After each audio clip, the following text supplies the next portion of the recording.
total different understanding of the God, and I cannot find my my understanding of God in that belief or in that culture. Yes, Ramatullah. Well, she has brought an issue from one perspective. You may make. The other one is that yes, we are all victim, and many people are victim in many different times for different reasons. But also I feel from other side, American Muslims or Muslims in general has not acted enough to counter that voice of extremism or voice of violence and all these things that associated with the Muslim names. All the time the violence that took place in Spain or England, London or other places in Bali or America, the names are Muslim names. Whether they are Muslim or not, that is a different thing. They're criminal, but the point is the names are that. But Muslims in general has not brought up a forceful movement to counter that. Our voice has been weak. Moderate voice has been weak. When you say forceful movement, how do you expect, I mean, the Muslim world? I use the word forceful not in negative sense in terms of violence or anything like that, not physical thing. Gandhi has brought about a extremely forceful, decisive movement out of non-violence. And there is no passivity in non-violence. It's always an active vigilance and a constant effort to comply with justice, comply with the moral law. What does it take? And so what I'm saying, the moral law here is that you bring an aggressive activism against extremism, hatred, prejudices. Extremism arises out of lack of understanding. Hatred, prejudices, those are hindrance to justice, because I always believe that justice actually is sustained by truth, and prejudices and hatred are hindrance to truth. And without justice, we cannot sustain peace. So one is dependent on another. It's the three things, and the bottom is that we need to be fair, we need to be just, we need to be facing the truth and dealing with that. And that's the moral issue that we are coming to. And in essence, what I'm saying is that we have to bring about an activism to say that those things are wrong. We have not brought about that voice, that decisive and strong voice in saying that most of the Muslims are saying these things are wrong, and we need to bring about changes through a peaceful way or a non-violent way. There are better ways to bring about Matthew, change. You've been around the campus area, and I understand you're in Berkeley, California. What's the level of haterism against Muslims?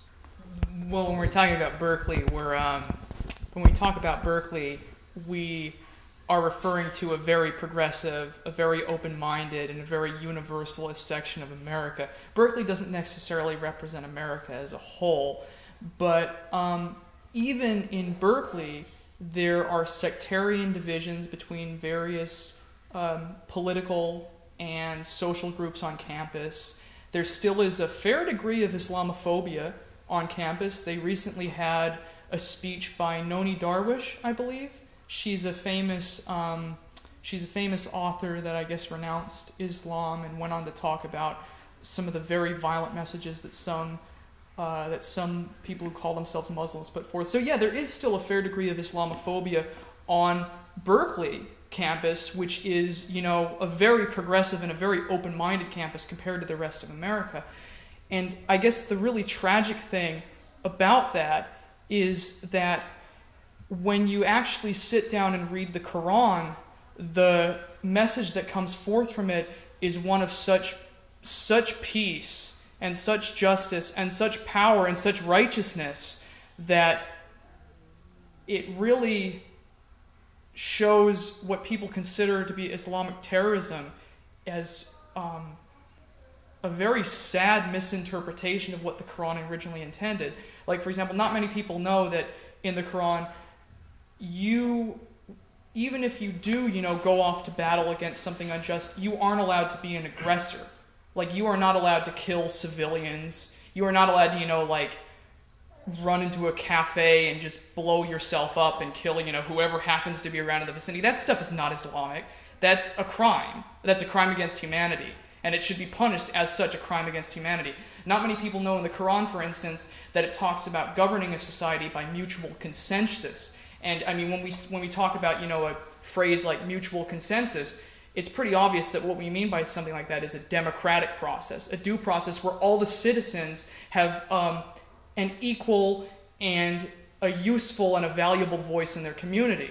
And as far as I can tell, not many societies on this planet come as close to achieving a democratic ideal as America. And America's imperfect, but there still is a fair degree of democracy and open communication in our society, which is actually in concordance with the Quran, with the Quranic values of governing by mutual consensus. And it's very sad that the media and many pundits and many very conservative religious figures in this country portray Islam as this demonic and terrorist and violent force, because it really, at its essence, isn't so at all. So I guess what we're trying to do with this organization is put forth the message that Islam is a religion of peace and a religion of justice and a religion of progress. And we're doing this in a time when it's so important that societies around the world, Muslim or non-Muslim societies or whatever you want to call yourself, are unified and understand that Islam is a religion of peace.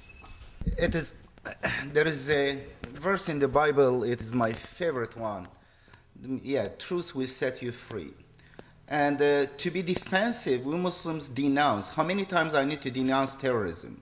I wrote articles over articles, but still they ask me, do you support terrorism? And right now you fell into the trap using Islamic terrorism. How many times Christian terrorists we heard? When Serbs were Christians, when they killed Muslims, they didn't say Christians are killing Muslims. Serbs, they said, the media. Therefore, in Iraq, 1 million Muslims killed. Well, they killed each other, but what initiated that? A war based on lies, deception. When I see in Palestine, just recently, 400 babies were killed, 1,300 innocent people. Based what? Not a single person were killed, Israeli killed by rockets, but the number of rockets exaggerated by hundreds and 1,000 rockets killed no Israeli, but 1,300 Muslim killed by whom? Jewish terrorists? Have you heard the word Jewish terrorists? No. But more Muslims are killed by very exotic weapons, smart weapons, and all kind of bombs. And we don't hear Christian terrorists, we don't hear Jewish terrorists. Therefore, when the Islamic terrorist, the word used, I feel big offense and injustice. Therefore, we need first not to use that word. There are terrorists, they are not Muslim, cannot be Muslim. Muslim is a peaceful man of peace. A Christian cannot be terrorist, cannot be pro-wars, war profiteers, warmongers. If they are warmongers, they are not following the Jesus peaceful message. Therefore, we need to differentiate, not to stereotype. But we need to be... A true Christian is also a man of peace, and a true... Absolutely. I have been recently went to the church, to Unitarian church. I find myself at home. They are peaceful people, they are just people. Obviously, they may have, I'm not looking angels on this earth, but what happens, the warmongers in every part, they would try to kind of create a stereotype, try to create fear, and fear really, I think, the biggest weapon of devil. Therefore, one of the presidents of the United States says, fear nothing except fear itself. And I feel any time when people get arrogant and powerful, and when jingoistic hormones mixed with religious hormones, fanaticism, they can do anything. They can do anything. Tomorrow another Holocaust could happen against another group. Easily. Those innocent people over there, or those innocent people can turn because of the fear. Therefore, we need to unite our minds and souls to Christians, Jews, Muslims, non-Muslims, atheists. What is it? We are on this planet. We need to live in peace. We need to not give excuse to extremists to put us in confrontation. Edip, I know and I understand, fully understand your basis of grievances, but don't you think that we can, through dialogue and through diplomacy, a dialogue, engaging with the civil society, with the mainstream society, working with them aggressively, participating in the due process, we can help change that mindset. Do you think that we should be doing that? Absolutely. I think United States, though it's not fully democratic country because there is a corporate influence that distorts the procedure, but I want to believe that United States is close to government of people, by people, for people. As long as that, and I am an American citizen, and I think that United States, if we voice the truth, the peaceful message, then I think it will have some impact on the government's policy. Well, I believe that this nation, we sometimes fail to differentiate between the governance and the system as it is, as we see it, and the people. The nation has actually progressed immensely in the last 233 years. It is the most open, most pluralistic.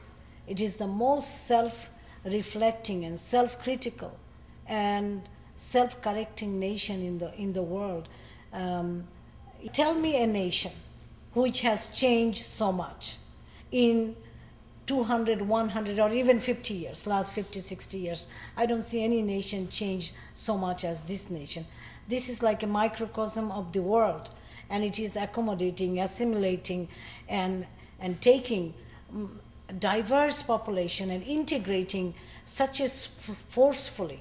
And I believe that this nation has become a superpower because it gives the most progressive program of integration on the fundamental principles of equality and dignity and liberty of all people. Absolutely. And my feeling is that we should not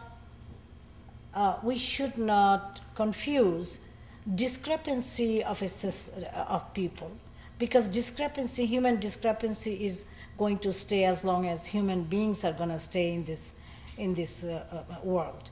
But if we focus in general, and if we fail to assess this nation, then I think as Muslims we are going to do disservice to our own cause. Thank you. Can I interject one thing? Sure.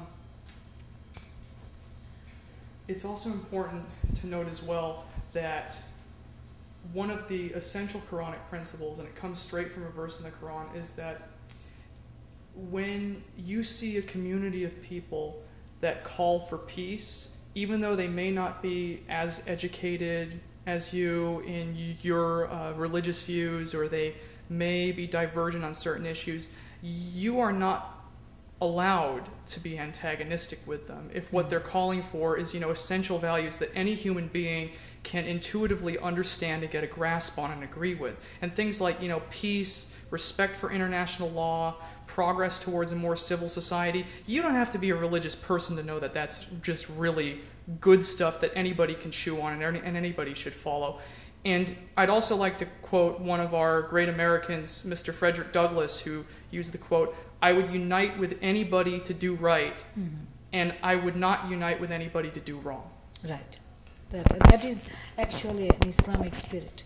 And I think Matthew has brought up one important thing that we often fail to understand and fail to practice in our lives, is that giving benefit of the doubt and giving and coming from moral high ground is extreme. I mean, the whole spirit of the Quran, as I understand, and I have read it many times, actually time and again is saying that we need to work with somebody who is even given a gesture of peace, and let's give the chance to the other party to approach and diffuse the confrontation that is building. How long have you been here in the United States? I have been here more than 25 years. I've been here 20 years. Thank you both. Thank God. I was looking at your mission statement on your website called Muslims for Peace, Justice and Progress. The second one says, we need to build a cohesive and agile organization which can build a grassroots support among the American Muslims. How can you do that? Muslims are being divided as the main Sunnis, and Sunnis, of course, they have many divisions, or Shiism, they have their own divisions, and Sufism. And so that's I don't know how you're going to do that. I Does the Muslims in general in America accept the way that you think about Islam and understand the Quran? No, actually that is not that difficult. If we can respectfully accept the differences, the diversity, and work with the commonality that we have common purposes. For example, one of the common purposes is raising... The recent war in Iraq, it showed that people that they have, Muslims that they have lived, their Sunnis and Shias for hundreds of years next door to each other, they didn't have no respect for each other. They killed each other. That's a different story, but so what I'm saying is that among the most diverse groups, you can bring about a common foundation on the basis of the common interest and common issues. For example, empowerment of a Muslim community here, working towards a better understanding between Muslims and non-Muslims, between Muslim world and the Western world. All these things can be spearheaded from here, because this society provides a very powerful due process, and the society provides a very conducive environment to start a dialogue like that. And I'm saying that we have not taken advantage of that. Well, if you say in this society bring the due process, how can you answer about those Muslims that they were arrested in Guantanamo Bay for how many, 5 years? With no due process? Yes, but I'm saying that... Well, that if you say that this is a country of due process, some Muslims out there, or at least some of the Muslims inside America, they say, where have you been? But I'm saying that should not hinder us to judge also that I, as a citizen of this country, gets a fair share of the due process. Most of the citizens, I should not use the exceptions to make a general rule of the society. If I do, that is what is going to happen to me, that I will do a disservice to my own cause, because I fail to understand the greater vision and the greater positive things this society can bring in my cause if I work constructively with it, if I work through the due process, and very with wisdom and vision, if I engage these things. Instead, I can complain, I can rant, I have a choice. Yes. I can rant and rave, and I can hate, and I can be angry. I have all those justification. I have issues on which. That was exactly my question. That if but you I can under also, the same wisdom, how are you going to bring these Muslims in America together? On the common interest, and the common interest I have identified is that we need to bring a very powerful moderate voice fighting against extremism. Most of the Muslims will go for it because they are moderate. The Pew survey, which is a very big survey that took place about the Muslims in America, said that they are mainstream, they are moderate, and it is a big survey. I think included 100,000 or something, big number.